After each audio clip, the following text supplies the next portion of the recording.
2025-26 অর্থ বছরে Benapole customs house থেকে রাজস্ব আয়ের লক্ষ্যমাত্রা 8,370 কোটি টাকা নির্ধারণ করেছে জাতীয় রাজস্ব বোর্ড এনবিআর, যা গত অর্থ বছরের চাইতে 1,665 কোটি টাকা বেশি।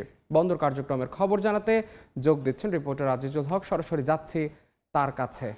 আজিজ, বেনাপোল স্থলবন্দর দিয়ে ভারত থেকে যে সমস্ত পণ্য আমদানি হয় প্রতি অর্থ বছর শুরুতে জাতীয় রাজস্ব বোর্ড এনবিআর বেনাপোল কাস্টম হাউসকে নির্দিষ্ট পরিমাণে একটি রাজস্ব আয়ের লক্ষ্যমাত্রা নির্ধারণ করে দেয়। চলতি 2025-26 অর্থ বছরে বেনাপোল কাস্টম হাউসকে রাজস্ব আয়ের লক্ষ্যমাত্রা নির্ধারণ করা হয়েছে 8,370 কোটি টাকা, যা গত অর্থ বছরের চেয়ে 1,665 কোটি টাকা বেশি। এর আগে আমরা দেখতে পেয়েছি 2024-25 অর্থ বছরে বেনাপোল কাস্টম হাউসকে রাজস্ব আয়ের লক্ষ্যমাত্রা নির্ধারণ করা হয়েছিল 6,705 কোটি টাকা।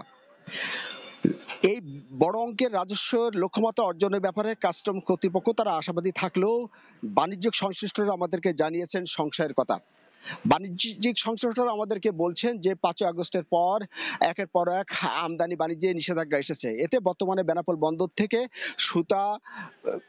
সুতা, পেপার, গুঁড়ো দুধ সহ গুরুত্বপূর্ণ কয়েকটি পণ্য কিন্তু বেনাপোল বন্দর দিয়ে ভারত থেকে আমদানি বন্ধ রয়েছে। এতে বর্তমানে আমদানির পরিমাণ কিন্তু বিগত সময়ের চেয়ে প্রায় অর্ধেকে কমে এসেছে।